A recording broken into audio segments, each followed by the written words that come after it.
Ti sei dimenticato, il microfono è spento. Sì, vabbè, parla, è inutile. Tutte cose inutili. Non ti sentono. Dobbiamo commentare, ma non ti sentono.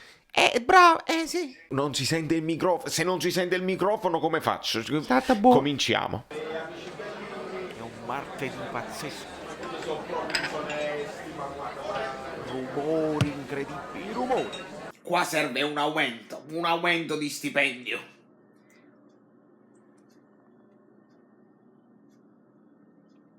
Come si chiama fa?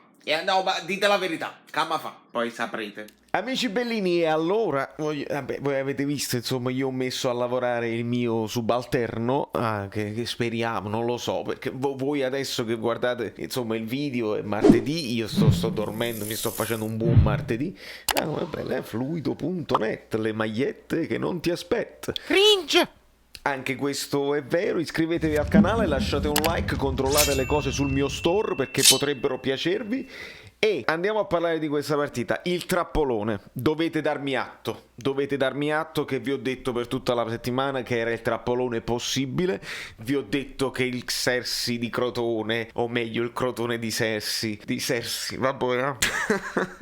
Sono stanco, ma ciò non vuol dire il Cosmi, il Serse dei 300 segnano, e io un gol me l'aspettavo, 3 no. E possiamo analizzarli tranquillamente. Dietro di me probabilmente certe immagini scorrono, ma la verità è questa, è che siamo i polli, siamo i regali, e quindi dovete dirmi voi nei commenti se secondo voi è stata più una roba di presunzione, di avere la sicurezza psicologica di essere più forti e quindi di segnare, avere la partita in pugno e quindi ti perdi di concentrazione, oppure sono proprio scarsi. Cioè Manolas lo abbiamo sopravvalutato tantissimo, oppure Maksimovic, abbiamo sempre avuto dei grossi dubbi su Maksimovic, però capite che quando poi certi errori del genere si ripetono è brutto, è troppo brutto. E allora che Gattuso out perché Gattuso fa giocare Maksimovic, e un attimo, purtroppo dobbiamo renderci conto che la formazione era praticamente obbligata, tra diffidati, tra giocatori che stavano recuperando, visto che Rachmani non era comunque in grande forma, Bobot, Tonsillite eccetera eccetera, dovevano giocare questi qua, ragazzi, purtroppo questo è. E andremo alla lavagnetta e vi farò vedere delle cose, ma nel frattempo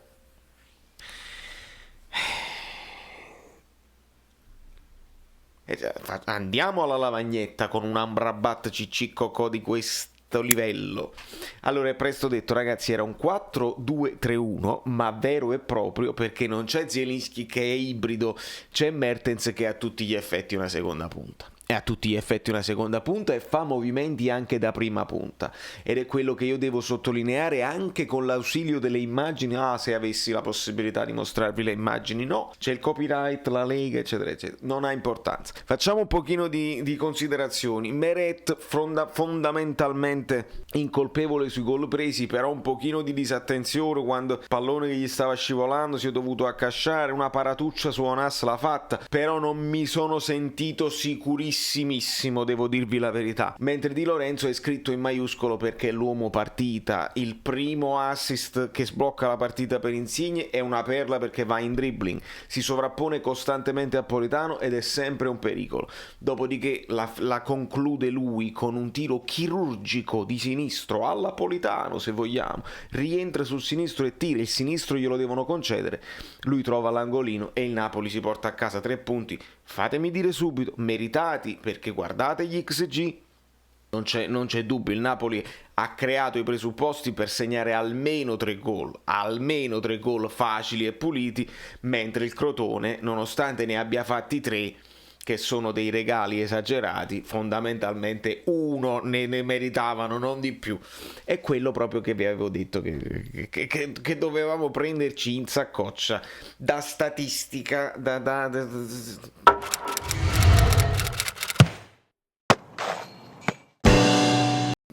le cose statisticamente possibili, calcisticamente improbabili, lo sapete come funziona. Manolas è, secondo me, colpevole nel primo gol che prendiamo 2 volte, nel senso, prima c'è una spinta su Bakayoko che controlla male quel pallone, poteva buttarlo alla meno peggio, però aveva lui probabilmente pensato io lo controllo, mi metto davanti col corpo, dopodiché lo spingono proprio e non mi interessa che Bakayoko è più grande, se quello sta in corsa, sta muovendosi verso il pallone e tu lo butti a terra, quello è fallo, tutta la vita è fallo, 100% fallo, non ci sono dubbi, netto.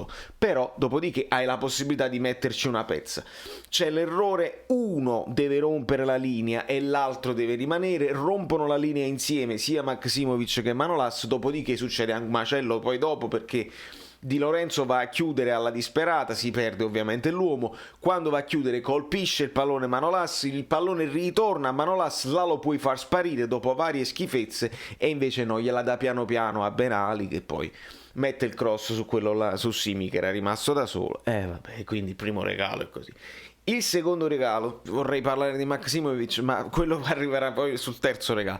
Il secondo regalo sul calcio d'angolo è probabilmente un problema di reparto, perché quando la palla arriva poi al limite dell'area è tutta la squadra che deve salire molto più velocemente. Mario Rui fa uno scatto, Bakayoko lo fa molto più lentamente e alla fine Manolas si trova a metà tra Simi e il correre e lo scappare e comunque se lo perde, o lo fai completamente il movimento a metterli in fuorigioco tutti quanti oppure marcateli e invece gli scappa e quindi gli è scappato. Dopodiché il terzo errore, ragazzi, non si può proprio descrivere, Manolas hai tutto il tempo Maksimovic hai tutto il tempo di fare qualsiasi cosa e fai l'unica cosa che non è possibile, questo accompagnamento verso la porta, dopodiché sei macchinoso, te lo perdi, quello ti fa ed è brutta roba, veramente brutta roba, quindi mamma mia, passiamoli più fuori dalla situazione. Mario Rui non ha giocato malissimo, ci sono delle cose che non mi sono, come al solito non mi piacciono, al di là dei passaggi all'indietro, questo tiro che deve finire sempre in curva, però ha fatto un paio di diagonali importanti dove c'è anche salvato il culetto, devo dire la verità, e quindi voglio sottolinearlo. Bakayoko è responsabile su un paio di gol, quindi la mancata salita e quel controllo così, quindi non bene. Quando entra Elmas, ricordiamoci che Elmas comunque dà il pallone a Di Lorenzo per il quarto gol, quindi entra bene.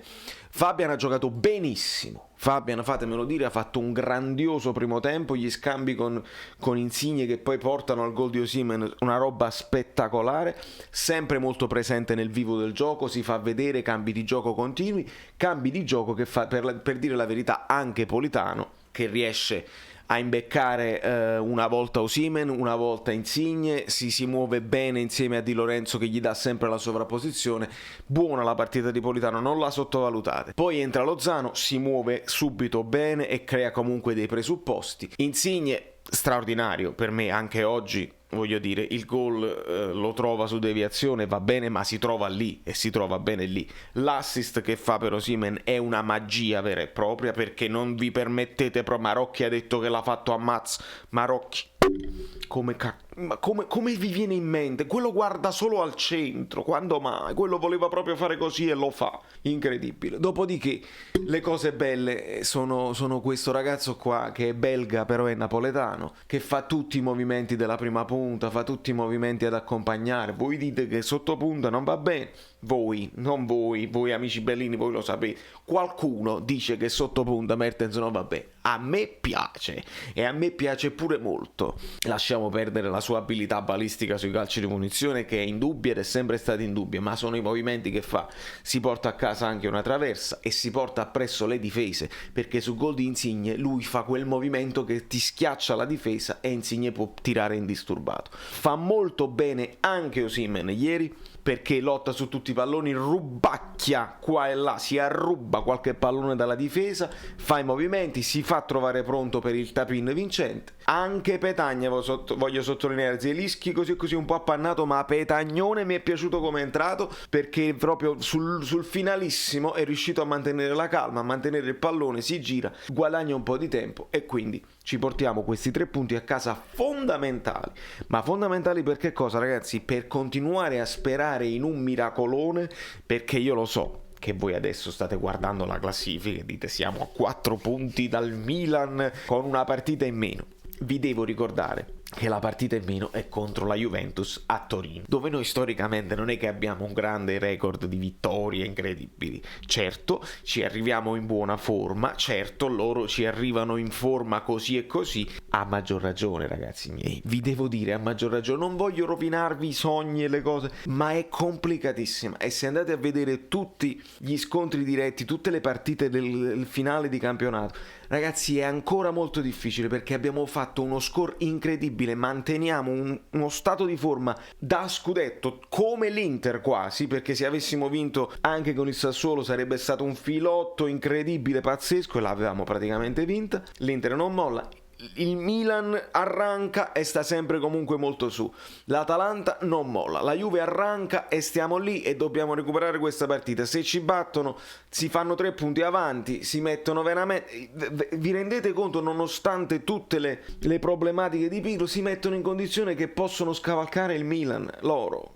cioè rendetevi conto di come è strano questo campionato. Dopodiché la Roma ha fatto un brutto passo falso e addirittura la Lazio si candida per superare la Roma alla fine e lottare per queste ultime cose. Non possiamo dire che siamo favoriti per niente, purtroppo. Statisticamente noi dovremo continuare a fare questo filottone e la Juve dovrebbe continuare a stare in crisi. È molto molto complicata e non è scaramanzia, è proprio la regola del calcio, senza nemmeno dire le cose brutte che non vorrei dire più su questo canale. Ragazzi, non possono uscire dalla Champions League economicamente, politicamente, non possono non qualificarsi. Quindi statevi attenti, tenete gli occhi aperti, perché non qualificarsi per la Champions dovrebbero esonerare Pirlo, dovrebbero chiamare un altro allenatore, a bilancio non se lo possono permettere. Invece se comunque per la Champions si qualificano, si può dire, però comunque Pirlo ha portato a casa un trofeo, la Supercoppa, sempre noi, sempre i regali nostri. Per questo quella partita diventa fondamentale per tutta la stagione, perché altrimenti li affossavamo definitivamente, e invece no, purtroppo ci troviamo di fronte a questa situazione qua. Da New York, Valerio Fluido è tutto, e come è lungo questo video ci sono delle sorprese incredibili, non le dico a caso. Prima di tutto siamo quasi agli sgoccioli e Saverio Solito vi ricorda il fatto della giveaway. Iscrivetevi al canale Telegram, altrimenti non potete vincere. Che vi devo dire? State tuned, perché domani, dopodomani, qualche live extra, e che ne sai? Amici bellini, siamo arrivati a 5.000, bravi, ma adesso abbiamo un altro obiettivo, sono i 7.500. Dopodiché la giveaway avrà il sapore di magliette un po' diverse. Iscrivetevi al canale, c'è stato da Saverio Solito, non mi ricordo come mi chiamo.